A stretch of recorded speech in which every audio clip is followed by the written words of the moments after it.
अस्सलाम वालेकुम। वालेकुम सलाम जी। आपको कैसे इत्तला मिली? आप उस वक्त कहाँ थे? मैं भी असर की नमाज़ पढ़ के अपने घर आया था, मेरी रहाइश वो रोड पे है।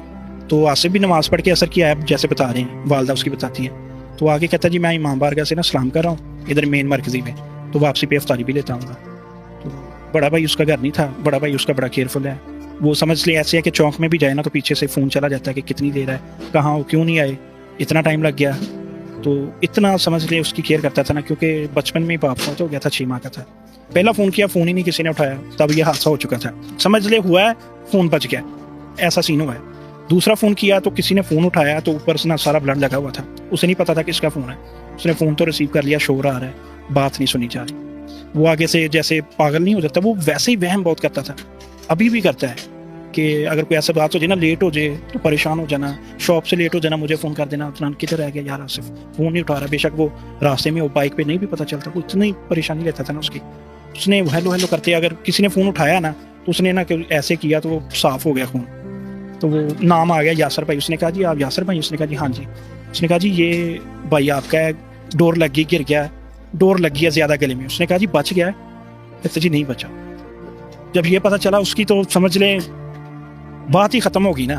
उसने फ़ौरन से मेरा ख्याल सबसे पहले मुझे ही कॉल की है। मुझे उसने सबसे पहले बताई, मैं असर की नमाज़ पढ़ के घर आया हूँ, तो अभी मैंने अपनी गाड़ी गराज में लगाई है। तो साथ ही कॉल आ गई, उसी समय मैं अपनी वाइफ को लेके, वालदा को लेके, बच्चों को लेके भाग आया। पता चला, मैंने 3 दफ़ा रास्ते में फ़ोन किया, बस यही कहा जी वो आसिफ की गर्दन कट गई, आसिफ की गर्दन कट गई। ये नहीं बताया कि वो फौत हो गया।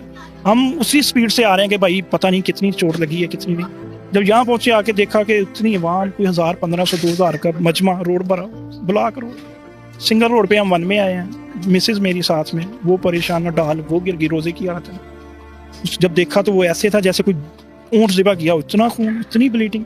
वीडियो आप सब लोगों ने देखी है कि वो डोर लगती ही गिरा। और वो देखें कि गिर के जब बंदा बाइक से गिरता है ना तो इतनी चोटें आ जाती है ना, यहाँ पे, यहाँ पे, यहाँ पे, कम से कम ये 2 पॉइंट ना गिर जाए बाइक से तो लाजमी होते। मैंने खुद गुस्ल दिया है, एक चोट भी नहीं है, सिर्फ 3 निशान है यहाँ पे बाजू पे ऐसे डॉट के। तो गर्दन बिल्कुल नहीं है, सर तन से जुदा है। ये हाल है। मैं यहाँ से स्टिच करवाया मैंने खुद, पोस्टमार्टम ऑफिस में मैं साथ था। तो ये समझ लें जैसे बकरे की गर्दन पे छुरी चली होती है ना, तो अलग से हो जाती है। तो वो ऐसे थे, अगर हम ऐसे उठा के चारपाई पे रखते ना तो उसकी गर्दन नीचे गिर जानी थी। और जब मैं उधर स्टिच करवा रहा हूँ ना, तो यहाँ से जुड़ाई शुरू की है और गर्दन की बैक सेंटर तक सिलाई हुई है।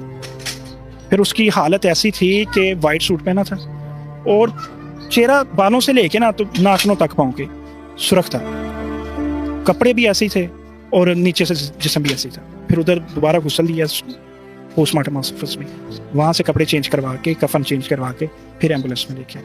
और यहाँ पे तो क़यामत पर मैं कह रहा हूँ कि जी वो गली की एंड तक आप देख लें, कितनी बड़ी गली है, जगह ही नहीं थी, इतनी आवाम, इतनी दुनिया।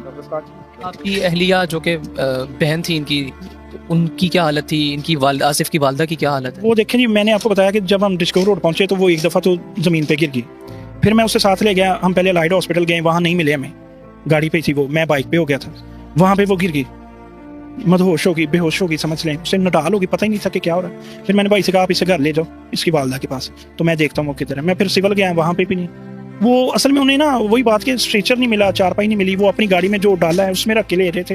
उन्होंने थाना जंग बाजार से, कहते जी मुझे बाद में बताया DSP साहब ने कि वहाँ से चारपाई ली, उस पर रख के लेके आए। तो आप यकीन नहीं कर सकते, हम 3 दिन से बैठे हैं, पता नहीं कहाँ कहाँ से दुनिया आ रही है और रो रही ज़ारों को तार, उनके बच्चे, माएँ, बहनें साथ आ रही हैं, हस्बैंड साथ आ रहे हैं, भाई साथ। कल मेरे पास लाहौर से एक भाई आया, तो वो कहता मैं इकलौता बेटा हूँ अपनी माँ का, एक भाई एक बहन है। तो कहता मैंने वीडियो देखी, मुझसे बर्दाश्त नहीं हो सकी। मेरी माँ ने कहा यार लाहौर से फैसलाबाद 2 घंटे का सफ़र, आप जाओ। वो कहता कल मैं इसी काम के लिए वो रात को 9:30 बजे मेरे पास आया इधर हमारे पास। वो कहता जी मुझे सुकून नहीं मिल रहा था।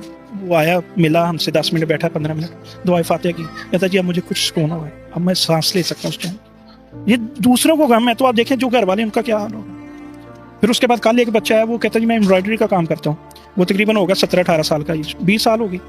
वो इधर आगे रोने लग गया, उसने किसी से नहीं मिली, दुआ भी नहीं की, ज़ारों कतार रो रहा। कहता मुझे समझ ही नहीं आ रही, मैं सुबह से वीडियो देखी कि किस टाइम शाम हो मुझे छुट्टी मिले, मैं जाके मिल के। वो उठा, हमने उससे अपनी वालदा से मिलवाया कि यार मिलो। वालदा से मिला, उसे तसल्ली हुई, वालदा को कुछ तसल्ली हुई, फिर जाके